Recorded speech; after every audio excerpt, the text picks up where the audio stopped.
I never thought my wife could do something like this, not in a million years. It all started a couple of weeks ago, right after our baby was born. We'd been through hell, long nights, endless doctor visits, the exhaustion that comes from a newborn taking over your life.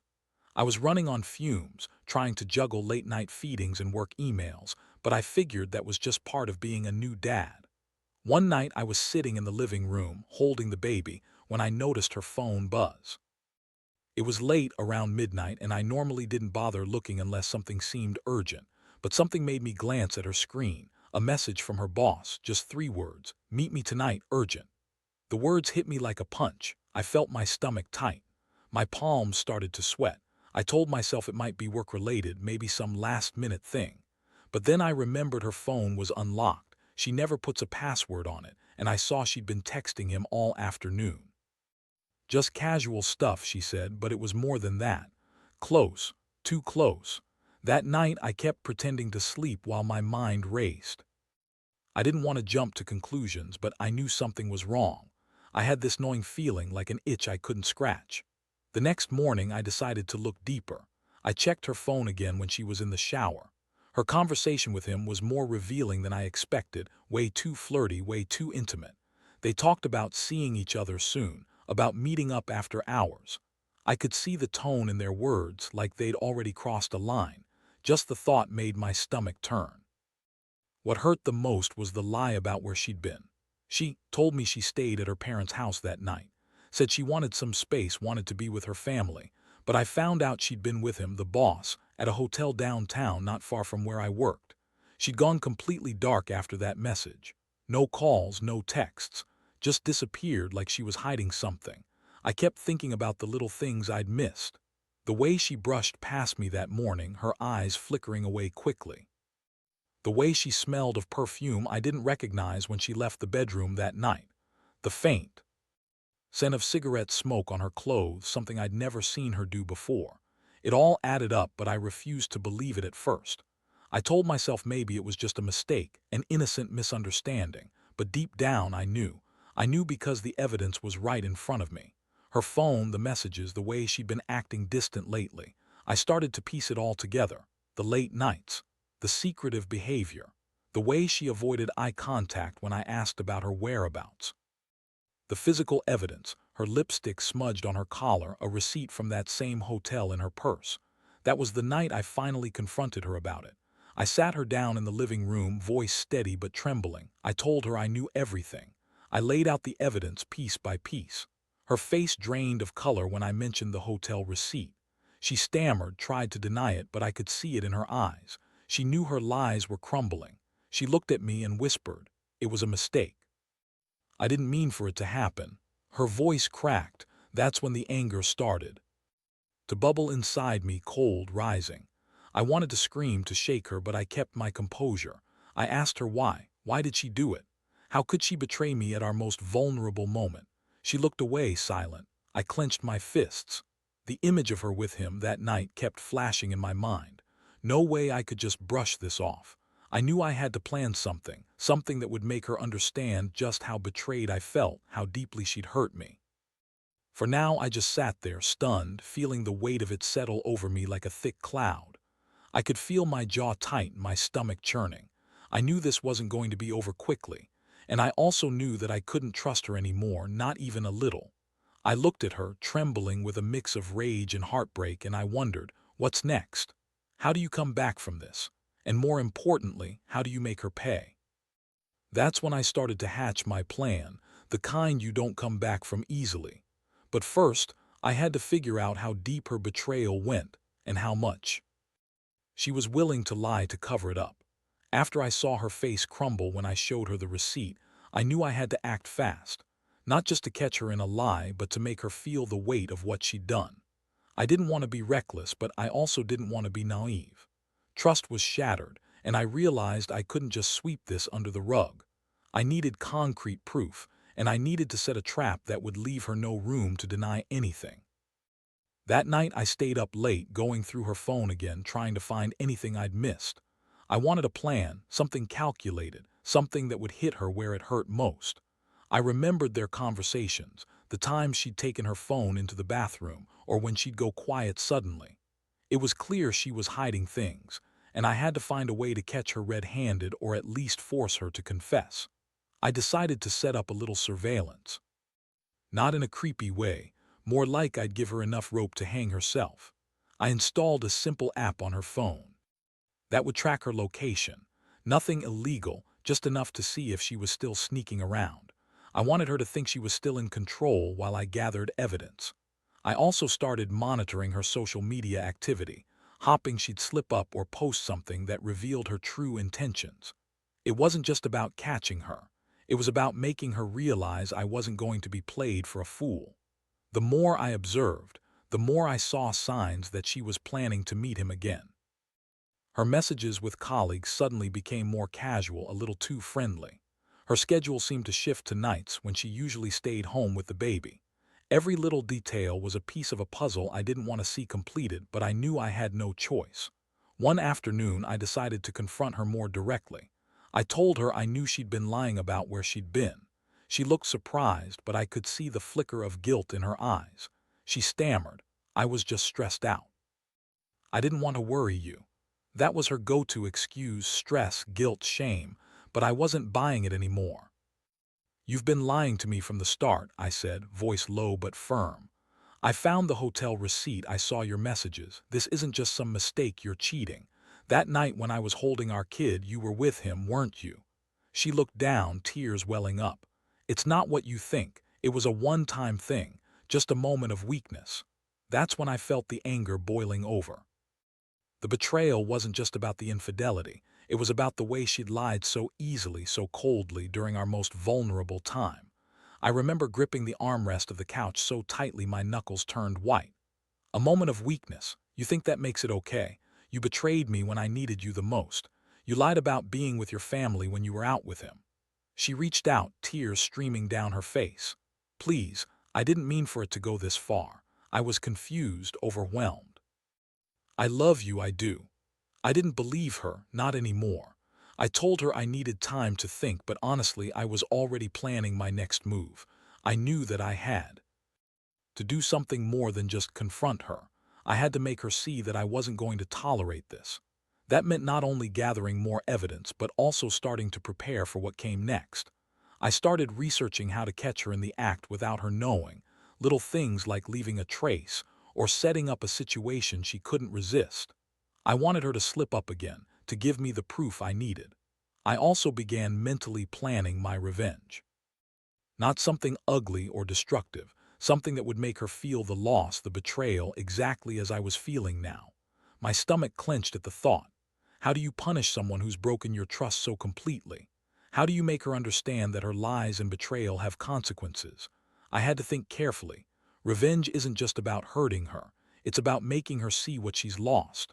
That night, I sat in the dark, staring at my phone, feeling the weight of what I was about to do. I had the plan forming in my mind, something subtle but undeniable. I needed her to think she was still in control, while I took the steps to ensure she'd regret it. The pieces were falling into place, and I knew I'd soon have the power to turn her world upside down. But I also knew, deep down, that this wasn't just about revenge. It was about preserving whatever was left of my dignity and figuring out if I could ever trust her again, or if I should just walk away and leave her to the mess she'd made. Either way, I was ready to see this through. Over the next few days, I stayed silent, letting her think she still had some control. I kept my eyes open, watching her every move. I noticed her phone was more guarded now. She'd started to change her passwords, hide messages faster, and seemed more on edge. That was a good sign. It meant she was starting to feel the pressure. But I needed something more concrete. I needed her to slip up again, to catch her completely off guard. I continued the location tracking, and sure enough, I saw her heading toward the same hotel again. No surprise there. It was like she thought she could keep doing it, and I'd never find out. But I wasn't going to let her get away with it this time. I had a plan, and it was simple but effective. One evening when she was out of the house, I went through her things. I needed to find something more than just proof of her cheating. I wanted to leave her no way out, no excuse to deny what was happening. I found her purse tucked under her bed, and inside I saw it. Another hotel receipt, this time from the night before. That was when I decided enough was enough. I was tired of waiting for her to slip up on her own. I needed to force her hand. I sat down in the living room, took a deep breath, and then called her boss. I thought about doing it anonymously, but I figured if I was going to do this, I needed to do it face to face with clarity. Her boss answered on the second ring. I kept my voice steady, controlled. "I need to speak with you about my wife," I said. "I've found evidence she's been unfaithful, and I want you to know that I'm aware of your relationship." There was a pause on the other end. Then he chuckled, little nervous. "Look, I don't know what you're talking about. I think you're overreacting." I pressed. "You've been sleeping with my wife, haven't you? I have receipts, messages, even her hotel stay. Don't bother denying it. I just want to know what your next move is because I'm not going to let this slide." He hesitated, then muttered, "I don't want to cause trouble. It was a mistake. It's over now." That was enough. I disconnected and sat back, feeling the cold satisfaction of having forced him into a corner. Now I knew the full extent of her betrayal. Now I had the ammunition I needed. The next day, I told her I knew everything. She looked horrified, but I wasn't going to let her manipulate her way out of this. I laid out the evidence again, this time more bluntly. I told her I wasn't interested in hearing her excuses. "This isn't just about the affair," I said. "It's about trust, and that's gone. You lied to me when I needed you the most." She broke down crying. "Please, I love you. I made a mistake, but I want to fix this." I looked at her and felt the cold detachment settle in. "You want to fix it? Fine. But I need you to understand this isn't just about forgiving. It's about consequences. You've betrayed me in the worst way, and I'm going to make sure you pay for it." I told her I was planning to take control, to make her realize how deep her betrayal ran. I had just begun, and she needed to brace herself. My plan was simple but ruthless, something that would make her regret ever crossing me without crossing any lines myself. I felt a strange mixture of satisfaction and emptiness. I'd uncovered everything, and I was ready to act. The next step was to make her see that her actions had irrevocably changed everything. That night, I sat in the dark, thinking about how to execute my revenge and whether I even wanted her back at all. The trust was gone. I could see it now. It was just a matter of making her realize it too. The next morning, I woke up feeling more determined than ever. I had all the pieces, her lies, the evidence, her affair. But I wasn't just going to confront her again and hope she'd suddenly come clean. I needed to be strategic, precise. I didn't want her to slip away or brush this off as a moment of weakness. I wanted her to feel the full weight of what she'd done, like a wake-up call she couldn't ignore. I started by cleaning out her purse, just enough to leave behind a few things that would make her realize I'd been digging. I slipped a small, discreet camera into her bag, one I'd purchased online. Nothing fancy, just enough to record her and catch her in the act if she tried to meet him again. I knew timing was everything. I set it up in her closet, close enough to see what she was doing but hidden enough not to be noticed. This was about control, about making her see she wasn't getting away with anything. I also set up a few fake messages on her phone, nothing threatening, just enough to make her panic when she saw them. Things like "we need to talk," or "I know what you did," written in a way that looked like they came from me. I wanted her to think I was getting closer, that I was catching.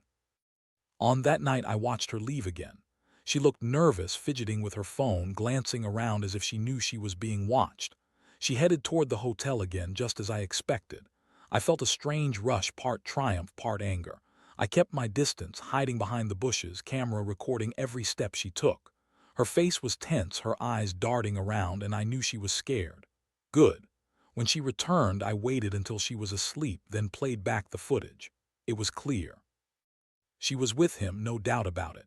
The way she touched her face, the way she kept looking over her shoulder, she knew she was being watched. That was when I realized I had her right where I wanted her. Next, I sent her a message. "We need to talk. Meet me in the park tomorrow at noon." I wanted her to think I was finally ready for a real conversation, but my plan was more calculated. I was going to confront her with everything, and then, once she was vulnerable, I'd make my move.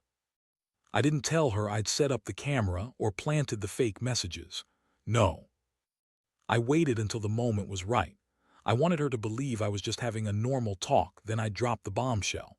That's how I was going to make her understand the depth of her betrayal, how much she'd hurt me. The next day she showed up at the park, sweating, avoiding eye contact. She kept fidgeting and I could see the panic in her eyes. I sat across from her, calm but firm. "You've been lying to me for weeks," I said. "I've seen the messages, the hotel receipts, the videos. You've been cheating on me and I want to know why." She looked away, tears streaming down her face. "I didn't want to hurt you, I was just overwhelmed and I made a terrible mistake." I clenched my fists. "A mistake? You think that's an excuse after what you've done? You lied when I needed you most. You put this family at risk. I don't think I can ever trust you again." She begged, promised she stopped, that she still loved me, but I'd heard enough. I told her I was done, that I was going to make her see what her betrayal cost. I wasn't going to be a fool anymore waiting for her to change. I was ready to burn the bridge completely. I reached into my pocket and pulled out a small envelope. Inside was the footage, the recordings I'd made overnight. I handed it to her slowly.